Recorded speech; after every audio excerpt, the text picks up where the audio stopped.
नमस्कार दोस्तों, हमारी आज की कहानी मुझ बुढ़िया की तो कोई कदर ही नहीं, बहू तो अपनी ही चलाती है। नेहा की शादी को 10 वर्ष हो चुके थे। होली का त्योहार आने वाला था, इसलिए वो घर की साफ सफाई कर रही थी। नेहा की सास शांति जी नाश्ता करते हुए पूछा, बहू ऑफिस की छुट्टी कब से है? होली पर तुम्हारी ननंद मंजू और बच्चे आ रहे हैं। नेहा बोली, माँ जी 2 दिन की छुट्टी है। अच्छा है, मेरी बेटी और नातिन खुश हो जाएगी। यह कोरोना के कारण 2 साल बेरंग ही रहे। अच्छा सुन, सारे पकवान बनाना, कोई कमी ना होने पाए। क्या क्या बनाना है? नेहा ने पूछा। अरे 10 साल हो गए बहू, तुम्हें अभी भी बताना पड़ेगा कि त्योहार पर क्या पकवान बनेंगे। पर माँ जी, अगर मैंने बिना पूछे बनाना शुरू कर दिया तो आप ही सबसे पहले कहती हैं। बहू अपनी चलाती है, मुझसे पूछती नहीं, इसलिए प्लीज़ बता दीजिए क्या बनाना है। नहीं, तुम्हें जो ठीक लगे बना लेना, कहते हुए मंदिर चली गई। नेहा शायद फिर बातों के जाल में फंस गई। उसने सोचा, हलवा, भुजिया, मठरी, शक्करपारे और ठंडाई घर पर बना लेगी, सेव और मिठाई बाहर से मंगवा लेगी। आखिर इतने साल बाद रंगों में उसे भी रंगना है। नेहा को रंगों का त्योहार होली पसंदीदा त्योहार है। उसने इसके लिए बहुत सारी तैयारी कर रखी थी। शादी के पहले घर में होली पर हुल्लड़ करने वाला उसके मुकाबले कोई नहीं था। उसके चचेरे ममेरे भाई बहन सब उससे दूर भागते, क्योंकि सबको पता था कि नेहा गुलाल के बहाने उसमें पक्का रंग मिलाकर लाती है और खूब लगाती है, और जब उनके ऊपर पानी पड़ता है तो छुड़ाए नहीं छूटता, खाल निकल आती है, गहरा रंग नहीं निकलता। उसका छत पर खड़े होकर सबका इंतजार करना, छोटा हो या बड़ा, कोई भी दरवाजे पर पहुँचते उससे पहले ही रंग की बाल्टी उड़ेल देती और दरवाजे के पीछे छुप जाती। रंग में भीगा हुआ इंसान चिल्लाता रह जाता। मगर जब से ससुराल आई है, तमीज और कायदे में रहकर होली खेलना उसे बड़ा कठिन लगता है। पहली होली तो मायके में थी, पर दूसरी होली में गलती से उसने ससुर जी और जेठ जी को गुलाल लगा दिया था। तब सासू माँ शांति जी गुस्सा हो गई थी। यह क्या कर दिया छोटी बहू, थोड़ी शर्म है कि नहीं? नई बहू ऐसे घर के आदमियों को रंग लगाती है क्या? पर माँ जी, मायके में तो सभी को रंग लगाती थी, चाहे दादा, पापा, ताऊ, चाचा, मामा। अरे चुप करो, अपनी जबान बंद करो, जैसा बोला जाए किया करो, आइंदा से रंग मत लगाना। ननंद मंजू की शादी उसके आने से 5 साल पहले हो गई थी। मायके में काफ़ी समय बाद आ रही है। पता नहीं होली में रंग लगाना उन्हें भी अच्छा लगेगा या नहीं, सोच रही थी। होलिका दहन वाले दिन बहुत सारी तैयारी हो गई। शाम तक मंजू आ जाएगी, याद है ना माँ जी? हलवा, भुजिया, मठरी, शक्करपारे, ठंडाई तैयार कर डिब्बे में रख दी। शाम को बाकी सामान दिनेश जी मार्केट से लेकर आएंगे। नेहा बहू, घर की मिठाई का भी तो भोग लगेगा। एक काम करो, बेसन के लड्डू, नारियल की बर्फ़ी, काजू कतली बना लो। रात को खाने में पूरी, मटर पनीर, आलू छोला की सब्जी बना लेना। पर मुझे ऑफिस जाना है, इतनी सारी चीज़ें अचानक कैसे बनाऊंगी? आपने पहले तो कुछ नहीं कहा। देखा बहू, तुम अपनी चलाने लगी, मुझ बुढ़िया की तो कदर ही नहीं। होली दिवाली बड़े त्योहार होते हैं और बेटियां बड़े भाग से आती हैं, उनके लिए क्या एक माँ इतना भी ना करे? अरे माँ जी, मैं सिर्फ इतना कह रही थी। जब मैंने आपसे पूछा था तब आपने ऐसा कुछ नहीं कहा। बहू, बोल तो ऐसे रही हो जैसे मैं जो कहती हूँ तुम करती हो, पर मेरा दिल जानता है मैं कैसे तुम्हारे हुक्म में जी रही हूँ। अपनी सास को रोते चिल्लाते देख आगे बात बढ़ाने से बेहतर चुप रहना ही ठीक समझा, क्योंकि घर में हर कोई उनका स्वभाव जानता था।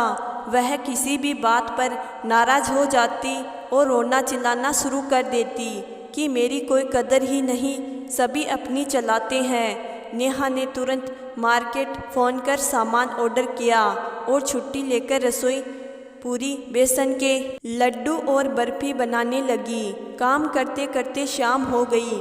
थकान पसीना बिखरे बाल लिए ड्राइंग रूम में पहुंची। मंजू दीदी बच्चे आ चुके थे, सबसे मिलकर वापस अपने काम में लग गई। नेहा के बच्चे बुआ को चाय नमकीन बिस्कुट सर्व कर रहे थे। मंजू ने कई बार पूछा, मम्मी भाभी कहाँ है?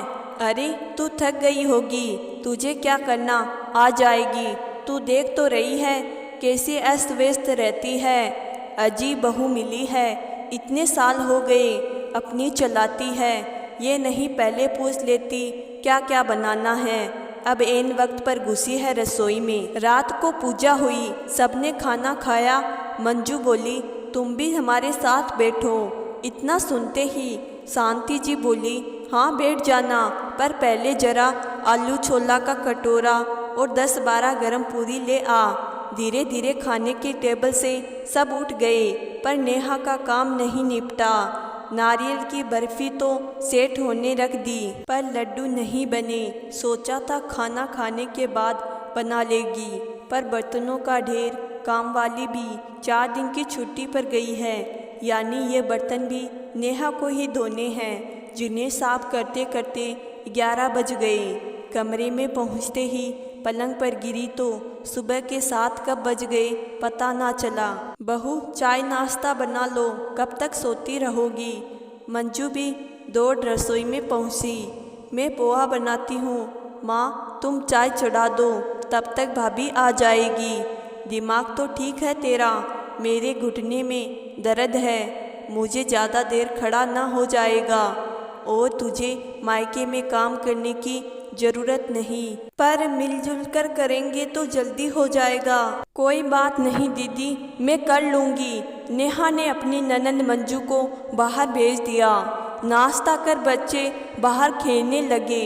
इधर ससुर जी से मिलने ऑफिस वाले लोग आने लगे, साथ ही मेहमानों की तरह जेठ जेठानी भी आ गए। नेहा ने सभी मेहमानों की अच्छे से आव भगत की। सभी नेहा के द्वारा की गई व्यवस्थाओं की तारीफ कर रहे थे। नेहा सादगी से सभी बड़ों के तिलक कर दिनेश को बच्चों के साथ रंग लगाने पहुंची ही थी कि शांति जी बोली, मेहमानों के सामने तुम यह क्या कर रही हो? थोड़ी बहुत शर्म नहीं है क्या? इतने मेहमानों के सामने तुम मेरे बेटे दिनेश को रंग लगाने चली थी। बहू फिर तुमने अपनी चलाई, तुम इस घर की बहू हो। और बेसन के लड्डू कहाँ हैं? माँ जी वो थोड़ी देर में तैयार कर लूँगी, आप कहे तो मैं सबके साथ होली खेल लूँ। देखो फिर तुमने अपनी चलाई, होली ख़त्म होने के बाद तुम्हारे लड्डू कौन खाएगा? और यह रंगी पुती होकर मेरी रसोई को गंदा करोगी। तुम्हें पता है यह रंग छुड़ाते शाम हो जाएगी। मेरी मानो तो पहले रसोई का काम खत्म करो, बाद में रंग लगा देना। बस करो माँ, क्या कर रही हो? नेहा अपनी नहीं चलाती, आप अपनी चलाकर हर बात मनवाती हो। नहीं बने लड्डू ना बने, यह क्या बात हुई? सारा परिवार यहाँ रंगों से होली खेल रहा है और यह रसोई निपटाती रहे पूरे 2 साल। ये भी तो सबकी तरह कोरोना की वजह से कैद हैं, इसे भी खुश होने का हक है। यह त्यौहार हम सब के जीवन में कुछ नए रंग भर जाएगा, जिससे उत्साह बढ़ेगा। और आप इसे रसोई में जाने को कह रही है? नेहा का पति दिनेश अपनी माँ को गुस्से से बोला। मंजू भी बोल पड़ी, हाँ भाई सही कहते हैं, मैं भी देख रही हूँ भाभी वही करती है जो आप कहती हो, वरना अगर यह अपनी चलाती और आपकी नहीं सुनती तो कब की बड़े भैया भाभी की तरह आपसे अलग हो जाती। अभी भी सुधर जाओ, कहीं देर ना हो जाए। शांति जी को अपनी गलती का एहसास हो गया। वह कभी तो अपनी बड़ी बहू को तो कभी अपनी छोटी बहू को देख रही थी। अरे मैंने कहाँ कुछ बोला, चलो सारे गिले शिकवे भूल जाते हैं। शांति जी अपनी बहू नेहा को गुलाल लगाकर गले लगा लेती है। ननंद भाभी ने जमकर होली खेली, सभी खुश थे। होली के इस पावन त्योहार पर सारे भेदभाव द्वेष क्लेश जलकर खाक हो गए।